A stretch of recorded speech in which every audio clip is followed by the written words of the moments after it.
Jennifer's POV. Nagising ako sa isang hotel. Di ko alam kung paano ako nakapunta dito. Ang alam ko, nandun ako sa bar kagabi. Nang inalala kong mabuti ang mga nangyayari, bigla naman nag-flashback ang mga ginawa ko. Napapikit na lang ako dahil sa inis. Good morning, baby. Sana naman mapatawad mo na ako kung anumang kasalanan ko dahil pag hindi mo ako papatawarin, hindi ka makakalakad ng maayos sa gagawin ko sa'yo. Wika naman niya sa akin. Iiling-iling na lamang ako nang dahil sa kalokohan niya. Hinalikan naman niya ako sa labi bago kami tumayo. Ang hirap pa namang pagsilosin, nakaka 5 rounds ka. Sambit ko habang natatawa. Halos hindi ako makatulog sa kakaisip kung anong una kong gagawin. Kahapon pa ako walang tigil kakaisip. Hey, okay ka lang ba? Sambit naman ni Apollo sa akin. Tumingin ako sa mga mata niya at tinignan siya ng seryoso. Matatanggap ba na magkakalayo tayo? Seryoso ko wika kay Apollo na kinakunot ng noo niya. Astrid, ano bang sinasabi mo? Wika naman niya sa akin at niyakap ako ng mahigpit tsaka sumiksik sa akin na parang bata. Naisip ko lang kasi persahan mo naman akong kinulong dito. Wika ko naman kay Apollo. Agad naman siyang tumingala sa akin habang may iyak na. Hindi ko alam kung matatawa ako o maaawa sa kanya dahil sa pinapakita niyang reaksyon. Kakaiba talaga itong si Apollo. Sa tagal namin nagsama dito sa loob, dito ko siya mas lalo nakilala. Kung gaano siya katakot sa gagamba, kung gaano siya kainosente sa ibang bagay, kung anong naranasan niya sa buhay at kung gaano siya kaisip bata. Madali lang siyang mahalin, pero sa akin, mahirap ko siyang tanggapin ng buo. Lalo ngayon nasasaktan niya ako sa parang akala niya ay makakabuti sa akin. Huwag mo akong iwan. Wika niya sa akin at niyakap ako na maghigpit. Mas sumiksik pa siya sa akin ng todo. Natawa na lamang ako dahil sa inasta niya sa akin. Kakaiba ka talaga. Matulog na nga lang tayo. Wika ko naman. Wala na naman kaming saplot. Talagang lalaking to. Hindi niya ako pinapahinga. Ayoko matulog. Baka pagising ko wala ka na sa tabi ko. Wika naman niya sa akin. Paano ko makakatakas sa higpit ng yakap mo sa akin? Hindi nga ako makahinga. Reklamo ko naman. Natawa na lamang siya at nilawagan ng yakap sa akin. Tiningnan niya naman ako sa mga mata ko at tinalikan niya naman ako sa mga labi ko. I love you, sambit niya sa akin. Hindi naman ako umimik dahil hindi ko alam kung anong isasambit ko. Para akong masasakal kung sasagot ako ng I love you to sa kanya dahil may hinanakit ako sa taong to. I know you love me too. Let's sleep. Wika naman niya sa akin. Bumuntong hininga naman ako dahil para desisyon tong si Apollo. Pinikit kong bahagya ang mga mata ko pero hindi talaga ako makakatulog sa sobrang excited ko na makaalis dito sa kwartong ito. Alam ko na ang daanan at nakita ko na kung saan ako dadaan kapag naisipan ko nang umalis dito. May tutulong din naman sa akin kaya hindi ako mahihirapan sa gagawin ko. Habang magkasama kami ni Apollo, susulitin ko na lang muna. Alam ko naman sa sarili kong mahal ko siya, pero hindi ko lang talaga matanggap na sinaktan niya ako ng ganito. Marami pa akong dapat ihilom na sugat. Yung mga sugat na iniwan niya sa akin, kailangan ko pa yung ihil, alang-alang sa pagmamahal ko sa kanya. You're still awake. Wika naman niya sa puyat na tono. I am. Wika ko naman kay Apollo. Ano bang nasa isip mo? Tanong naman niya sa akin. Minulat ko naman ang mga mata ko at tumingin sa kanya. Ngumiti naman ako sa kanya ng matamis. Alam mo ba, iniisip ko na kailangan ko munang ihilang sarili ko bago kita tanggapin? Wika ko naman kay Apollo. Nakita ko ang pagkunot ng noo niya nang dahil sa sinabi ko. You don't need to force yourself, Astrid. Pag hindi mo ako kayang mahalin, huwag mong pilitin ang sarili mo. Gusto kong ipakita sa iyo at maramdaman mo na mahal kita. At kung may paparamdam ko sa iyo yon, sana mahalin mo rin ako, yung hindi pilit. Wika naman niya habang nakatingin sa mga mata ko. Bumuntong hininga naman siya bago ulit nagsalita. Alam ko masakit lahat ng ginawa ko sa iyo, pero nagsisisi ako sa lahat-lahat ng ginawa ko at alam mo yun. Sambit niya naman sa akin habang nakayuko at di makatingin sa akin. Bumuntong hininga naman ako nang dahil sa sinabi niya sa akin. Tara na, matulog na tayo. Wika ko naman sa kanya. Iwakap siya sa akin na parang bata, kaya iiling-iling na lamang ako dahil sa inaasta niya. Fast forward. Maaga akong nagising. Dahan-dahan lamang ako sa pagbangon at baka magising si Apollo. Dari-dari ko namang kinuhang notebook ko na may drawing ng mga dapat kong daanan. Tiningnan ko to ng mabuti at sinaulo ko naman to ng maigi. Baka kasi mawala pa ako at yun pa ang magiging dahilan kung bakit di ako makatakas dito. Bumuntong hininga naman ako nang makita ko ang mukha ni Apollo. Napakaamo nito pero hindi ako dapat na panghinaan ng loob. Kailangan kong makaalis dito sa lalong madaling panahon. Maya-maya pa nang matapos ko ng tingnan ng notebook, binalik ko naman to sa aparador. Agad-agad na akong tumayo at nagtungo naman ako sa mini kusina na ginawa ni Apollo. Naisipan ko na ipagluto ko na lang muna siya para hindi siya magsuspetsa at mawala sa isipan niya na aalis na ako dito. Nagluto lamang ako ng tinolang manok at scrambled egg. Nang matapos na ito, agad ko namang ginising si Apollo para sabay na kaming kumain. Gising na, sambit ko naman kay Apollo.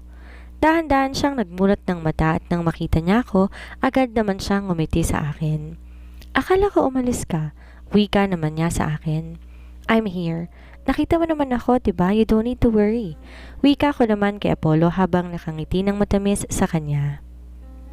Agad siyang bumangon at agad niya akong hinalikan. Mabango ang bunganga niya kaya hindi na ako nandidiri sa ginawa niya. Let's eat. Magilamos ka na muna. Wika ko naman kay Apollo. Tumango siya na parang bata at bigla na lang tumayo. Nabigla naman ako dahil nakatapat sa mukha kong kahabaan niya. Hindi ako makapaniwala sa laki nito. Nakaya ko to? Bulong ko sa sarili ko. Why are you staring like that? Wika naman niya sa akin habang nakangisi. Wala, hindi. Wika ko naman habang nauutal at di ko magawang tingnan diretso si Apollo nang dahil nasa harap ko ang alaga niyang malaki. Pwede bang umalis ka sa harapan ko? Wika ko naman kay Apollo at ako na ang unang tumayo. Pshh! Ngayon ka pa nagpaka-feel awkward. Halos nga gabi-gabi mo tong nakikita. Natatawa naman niyang sambit sa akin. Kumunot ang noo ko nang dahil sa sinabi niya sa akin. Anong gabi-gabi ko nakikita yan? Nakapikit ako lagi. Paano ko makikita yan? Wika ko naman habang hindi makatingin sa kanya. Umalis ka na. Pumasok ka na sa loob. Wika ko naman sa kanya. Ang awkward kasing tingnan dahil hubot-hubot siya at nakabalandra pa ang katawan niya sa harapan ko. Pshh! Wika niya sa akin. Agad nagtungo sa loob ng CR. Iiling-iling na lang ako sa kapilyuhan ni Apollo. Pagkatapos ng araw na yon, agad naman akong nagsimula sa plano ko. Excited ako sa totoo lang dahil makakalaya na rin ako. Malapit na. Bulong ko naman sa sarili ko. 12:00 pa pero para na akong kinikiliti sa sobrang excited. Si Apollo naman wala na dito dahil may pinuntahan. Pagkakataon ko na para umalis sa bahay na to. Ma'am Astrid, tawag sa akin ni Maya. Siya ang kasabwat ko sa pag-alis ko dito. Sa tagal naming magkasama, alam niya na lahat kung anong ginawa ni Apollo sa akin. Naaawa naman siya at willing siyang tulungan ako. Oh, sagot ko naman. Baka marinig kami ng mga tauhang nakapalibot dito. Agad binuksan ni Maya ang pinto. Mabilis siyang pumasok sa loob ng kwarto ko. Nakahanda na ako sa paglabas ko dito. Ihahatid niya lang ako sa labas, tas gagawa siya ng eksena para di ako makita ng mga ibang tauhan. Baka maraming kamera sa labas. Tanong ko naman kay Maya. Pinatulog ko nang nasa loob ng isang kwarto na nagkokontrol ng kamera sa loob. Wika naman ni Maya sa akin. Masaya naman akong tumango kay Maya at niyakap siya ng mahigpit. Mag-ingat ka dito ha. Wika ko naman kay Maya. Mangiyak-ngiyak naman siya dahil matagal na rin akong kasama dito. Oo, ikaw din mag-ingat ka. Sana makauwi ka na sa pamilya mo. Wika naman ni Maya sa akin. Kumala siya sa pagkakayakap sa akin. Tara na, baka bumalik na si Apollo. Wika naman ni Maya sa akin. Tumango ako bilang tugon sa sinabi niya sa akin. Lumabas kami ng dahan-dahan sa pinto, kasama ko si Maya. Nakita ko nakandusay na silang lahat sa sahig, kaya napangiti naman ako. Tara, tara! Wika naman sa akin ni Maya at dali-dali naman kaming umalis. Dahan-dahan lang kami, baka kasi maapakan namin yung mga kamay nila. Nakaratay pa naman sila sa mga sahig. Ilang minuto lang nakarating na ako sa front door. Yung kaba ko hindi ko na maipaliwanag. Hindi ko alam kung maiihi o matatay ako sa sobrang kaba. Hindi ko maipaliwanag ang nararamdaman ko ngayon. Ang gusto ko lang makalayo ako dito at makaalis sa bahay na to. Tumakbo na kami ni Maya sa likurang bahagi. Nagtungo ko sa isang makipot na bahagi ng pader na sinira ni Maya kaya nakalusot ako. Mag-iingat ka. Wika naman ni Maya sa akin. Oo, ikaw din. Umalis ka na lang. Sumabay ka na sa akin. Wika ko naman dahil nag-aalala din ako sa kaligtasan niya, lalo na kung malaman ni Apollo na siya ang tumulong sa akin para makaalis dito sa pinagkulungan niya sa akin. Huwag mo na akong isipin. Kaya ko ng sarili ko. Ang importante makaalis ka dito at hindi ka na maghihirap pa. Wika naman niya sa akin. Ang bigat ng dibdib kong humakbang pero kailangan. Dalilang minuto lang darating na si Apollo. Sige, aalis na ako. Wika ko naman. Humakbang na ako at kahit sobrang dilim, hindi ko na alintana. Wala na akong pakialam kung saan ako dadalhin, basta lang makaalis na ako. Takbo lang ako ng takbo hanggang sa hindi ko na alam kung nasan ako. Kinakabahan ako. Puno ng takot ang dibdib ko dahil iniisip ko na baka may ahas dito at makagat pa ako. May flashlight pala na pinadala si Maya sa akin. Wika ko naman at kinuha to sa bag na binigay niya sa akin. Na makita ko naman ito, agad naman itong ginamit, naglakad, at sinundan lang ang daan na dinadaanan ko. Hindi ko alam kung saan ako tutungo, pero kailangan ko nang makalayo dito dahil kapag mahahanap nila ako sigurado, makukulong na ako at mas maghihigpit pa si Apollo. Nakakita ako ng ilaw sa daan, kaya nagmamadali akong pumunta doon. Tagaktak ang pawis ko dahil malayo na siguro ako sa bahay na pinagkulungan sa akin ni Apollo. Hindi ko na kasi nakikitang ilaw sa bahay na yon, kaya alam ko nakalayo na ako. Nang makarating na ako sa may ilaw, tahimik ang daan, kaya't nag-aalala ko kung anong gagawin ko lalo na't walang sasakyan dito. Naglakas daw akong maglakad palayo. Hindi ko alam kung tama ba tong dinaanan ko. Sana tama to. Wika ko naman habang nanginginig at pawis na pawis. Ilang minuto akong lakad ng lakad hanggang sa nakarating ako sa isang kubong maliit.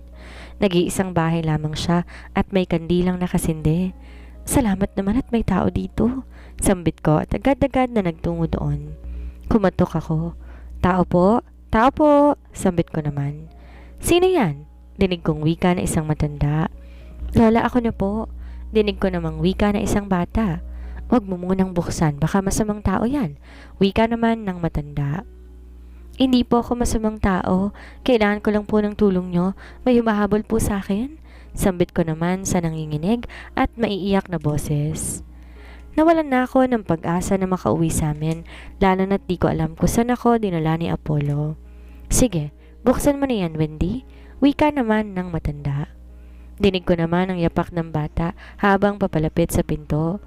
Bigla namang bumilog ang mga mata ko na makita ko ang mga ilaw na nasa daan, kaya kinakabahan ako.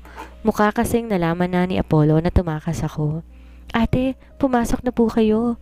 Pumasok ako kaagad at tumulo na ang luha ko. Pwede bang magtago dito pansamantala? Hindi ko po kasi alam kung saan ako dinala. Gusto ko na pong umuwi. Tumakas po ako ngayon. Wika ko habang walang tigil sa pag-agos ang luha ko. Sige, iha. Tumudugo ang paa at braso mo. Mukhang nasugatan ka sa matutulis na mga damo. Wika naman na matanda sa akin. Doon ko lang nakita ang mga sugat kong dumudugo. Kahit may takot ako sa dugo, hindi ako nagpadala sa takot. Huminga naman ako ng malalim. Upo lang po kayo, ate. May gamot po si Lola pang sugat po. Wika naman ng bata sa akin, kaya tumango ako bilang tugon. Natatakot at nag-aalala pa rin ako. Baka kasi makita ko ni na Apollo at ibalik ako sa bahay na pinagkulungan niya. Ayoko na dun. Pagod na ako dun. Agad naman akong ginamot ng matanda. Halamang gamot ang nilagay niya sa mga paa at braso ko at tinalian niya ito ng tela. Ayan, tapos na. Wika naman niya sa akin. Biglang bumilog ang mata ko na may nakita akong flashlight na papalapit dito. Dinig ko ang lakas ng kabog ng dibdib ko. Ate, dito po. Tago po kayo dito. Wika naman ng bata habang binubuksan niya ang underground na pagtataguan ko. Kaya naman, dali-dali na akong pumasok doon kasama siya. Maganda ang underground na ito. May higaan at may ilaw din dito.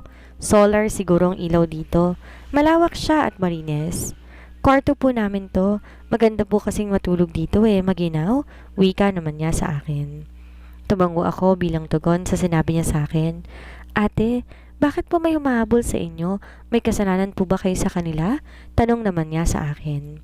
Umiling naman ako at bumuntong hininga. Wala akong kasalanan. Napagkamali lang ako na may kasalanan, kaya ako kinulong. Wika ko naman habang nakayuko. Huwag po kayong mag-alala, ate. Ako pong bahala sa inyo. Bukas na bukas po pupunta tayo sa bayan. Tatawag po tayo sa kakilala mo at hihingi po tayo ng tulong. Wika naman ni Wendy sa akin.